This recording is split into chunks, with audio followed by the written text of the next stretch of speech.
Welcome to Mindfucks with Mahara, where we flip your perspective, challenge your thinking, and leave you feeling surprisingly amazing about it all. I'm your host, Mahara, and this podcast is for the rebels ready to rage against their comfort zone, for those willing to flip their finger at mediocrity and sit in the fire of discomfort, knowing that's where the magic happens. Each episode, I'll share insights that might just blow your mind in the best possible way. So if you are ready to have your world rocked and your thoughts rewired, you are in the right place. Let's dive in. Hey, beautiful souls. Welcome to another episode of Mindfucks with Mahara, where we dive deep into the shit nobody wants to talk about, but everyone needs to hear. Today, we're going to talk about something that I see in so many of you. The struggle between being the successful powerhouse in the boardroom and the spiritual seeker in your soul. That feeling of being split between worlds. And I'm here to tell you that's not your weakness. That's your fucking superpower. Okay, I want to paint a picture that might feel eerily familiar. You've built the career. You've earned the respect. You've created the life that looks perfect on paper, maybe even on Instagram. Your LinkedIn profile, oh my God, it makes other professionals drool because you got the title, girlfriend, the team, maybe the family. Definitely, you have the accomplishments. But behind those smiles and achievements lurks a truth that you've become really masterful at hiding, and that is you're fucking exhausted from faking it. Not faking your competence. No. You are legitimately brilliant at what you do. You're faking contentment. You're faking fulfillment. You're faking the idea that checking all these boxes has somehow filled the void that you've been expanding inside of you. Does this sound familiar? You wake up some mornings and wonder whose life you're actually living. The disconnect between your outward success and your inner emptiness has become your constant companion. It's like that annoying coworker who always hovers around your desk, except this one lives in your head. Everyone thinks you've got it all together, and honestly, that is exactly what you wanted them to think. That was the whole fucking point, wasn't it? To be the woman who has her shit together. But here's what's really happening behind that perfectly curated mask. You, my sweet, have become the queen of avoiding your feelings. Scheduling your calendar so tightly, there is no space for that inconvenient emotional breakdown. You smile through meetings while your soul is literally screaming for attention. You're haunted by the question, is this really all there is? Spoiler, it's not. You find yourself drawn to spiritual concepts, but worry they'll make you look too woo-woo or weak in your professional life. And you crave something deeper, lighter, more connected than another promotion or achievement. And truthfully, you're tired of being your own emotional janitor, cleaning up messes that nobody sees. You see, I see you really clearly because I've been you. And I know that feeling of having a secret spiritual life that doesn't seem to fit with your badass boss babe exterior. And I want to be clear about something. This is really crucial. You do not have to burn down your life to feel alive again. This moment, this perfect, uncomfortable crossroads, isn't about throwing away everything you've built. No. It's not about quitting your job tomorrow to become a yoga instructor in Bali, unless, of course, that is your actual calling, and then by all means, book a flight, let me know. This is actually about questioning the beliefs that have built a successful life, but a disconnected soul. It's about bringing your whole self, your boardroom brilliance, and your spiritual wisdom into everything you do. So, with that in mind, it is time to stop hiding your shit and start healing it. It is time to transform your inner critic from asshole to ally. Ladies, it's time to reclaim the wild woman that you've locked away because she seemed too unprofessional. It's time to set boundaries that honor your soul, not just your schedule. And of course, guys, it's time to stop compartmentalizing your spiritual self and your professional self, because there is power in straddling both worlds. And here's the mindfuck I really want you to sit with today. That feeling of being caught between worlds isn't something that needs to be fixed. It is your greatest strength. You see, we've been fed this bullshit idea that we need to choose powerful or spiritual, ambitious or conscious, driven or connected. That somehow being a spiritual being means you can't also crush it in the material world. Well, you know what I say? Fuck that noise. The most powerful women I know, the ones who are truly, truly changing the game, are the ones who have their feet firmly planted in both realms. They make business decisions guided by both strategy and intuition. They lead teams with both authority and heart. They pursue goals with both determination and surrender. And they face challenges with both practical solutions and a spiritual perspective.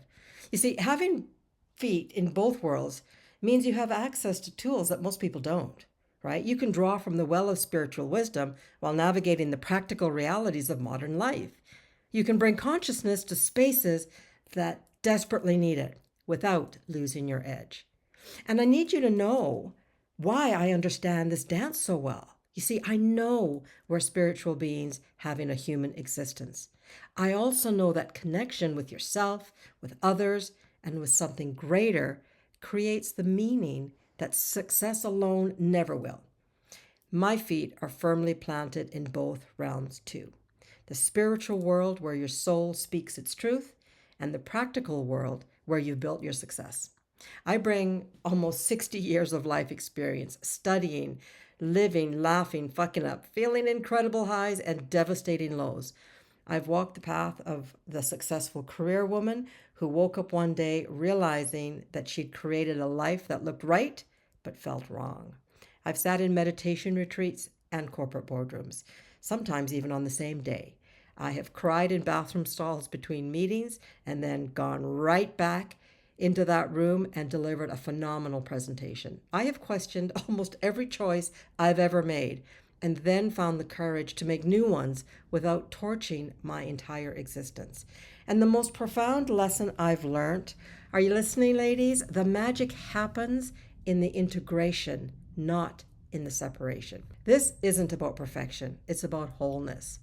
And the women who are drawn to me, the ones that really resonate with my message, they do so because they relate to my honesty about my own messy, beautiful journey, and it mirrors their own inner experience. They do it because I find so much joy now being exactly who I am. No filters, no bullshit, no compartmentalizing. I don't judge their darkness. I help them dance with it alongside their light. I see their power even when they have convinced themselves they've lost it, and I honor both their ambition and their spiritual depth. These women are ready to question everything without destroying anything. They're ready to bring their full, authentic selves into every room they enter, the strategic genius and the intuitive wisdom keeper. When you stop trying to separate these parts of yourself and instead celebrate having feet in both worlds. Number one, you're going to tune into your own divine fucking guidance while still respecting practical realities. You're going to stop being an ass to yourself and start being your own ally in every context. You're probably going to find the courage to go off script in your own life while still honoring your commitments. You're going to discover that your shadows hold as much power as your light. You'll end up making decisions from a place of alignment rather than obligation. You'll stop exhausting yourself trying to be two different people. And you'll bring your spiritual insights into your leadership, revolutionizing how you show up.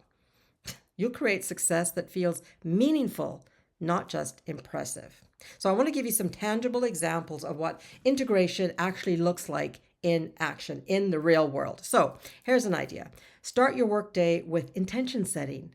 Before you open your email, take a couple minutes to set an intention for how you want to show up that day. I do have a client who went from dreading her executive meetings to owning the room simply by setting the intention, I will speak with clarity and confidence each morning. Okay, here's another powerful one. Use breath as your secret weapon, especially when the shit hits the fan at work. Take 3 conscious breaths because that can bring you right back to center. One of my clients uses this all the time. It really helps her navigate stressful situations. She calls it her invisible superpower. Highly recommend breathwork, people. Another thing that's kind of cool to do is to schedule intuition check-ins. Yes, you heard me. Block 15 minutes on your calendar each week labeled strategy session because truthfully, the corporate world loves that shit.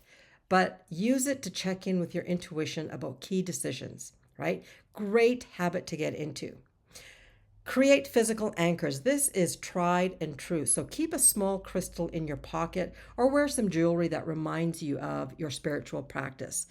I habitually hold my crystal necklaces or crystals that I have on my desk when I am working. It just reminds me that I'm a spiritual being having a human existence. Here's another idea. If you've got a commute in your day, transform it. Use the drive to work as a transition ritual. I know someone who listens to spiritual podcasts on her way into work and business strategy podcasts on her way home. It's a beautiful way to create a conscious bridge between two worlds. One last tip, use journaling as a bridge. Keep a journal where you explore both business challenges and spiritual insights in the same space. I used to keep them all separate, personal diary and work reflections. Now I do it together. Way more powerful. It's another way to bridge that gap. All right. I want to make sure that you understand that this isn't about becoming more spiritual or less ambitious. Absolutely not. This is about becoming more you, fully integrated, fully expressed, fully alive. Truth is, guys, your soul's been sending you text messages, love notes, and probably a few desperate WTFs are you doing alerts. It's time to answer. The validation from others will never fill what only connection with yourself can provide. The next promotion, guys, it's not going to heal what integration can resolve. Your crossroads is here. Your time is now. And let me tell you, there is nothing more powerful than a woman who stands confidently in both her practical prowess and her spiritual wisdom. Nothing more magnetic than someone who can talk strategy and soul with equal fluency. And nothing more revolutionary than bringing consciousness into spaces that desperately need it. The question isn't whether you're ready for change. The question is, girls, are you finally ready to celebrate all of who you are? Okay, before I wrap up this episode, I do want you to try something. This week, identify one small way you can bring your spiritual wisdom into your professional life. Maybe it's taking 3 conscious breaths before a big meeting, like I mentioned earlier. Maybe it's setting an intention each morning. Maybe it's making one decision from your intuition rather than just your intellect. But try it. Let me know how it goes. Just drop me a DM because I read every message and I'm here for your journey of integration. Now, if this episode resonated with you, if you're feeling that call to finally integrate these parts of yourself, I have something special to invite you to. I've created the Trinity Transformation Mini Mastermind specifically for women like you who are ready to transform their inner critic and shadow queen into their divine fucking guide. This intimate 3-week experience is for the woman who is done with compartmentalizing her power, is ready to access her intuition in the boardroom, wants to show up as fully integrated as possible in every area of her life, and craves a circle of other badass women. There's so much that we're going to go through in this container, but to break it down real simple, 1 week on Shadow Queen, 1 week on mastering the art of using your inner critic as your ally, and the 3rd week, putting them both together to understand and recognize our divine guide. Okay, the Trinity Transformation, just so you know, it's not about adding more to your plate. It's really about integrating what's already there in a way that feels absolutely freaking magical. We begin May 7th. Space is intentionally limited. So if you're interested, send me a DM or click the link below to find out more about it. Your feet are already in both worlds, ladies. Isn't it time you celebrated that power? Until next time, my name is Mahara, reminding you that your divine bullshit detector is always on, so use it wisely.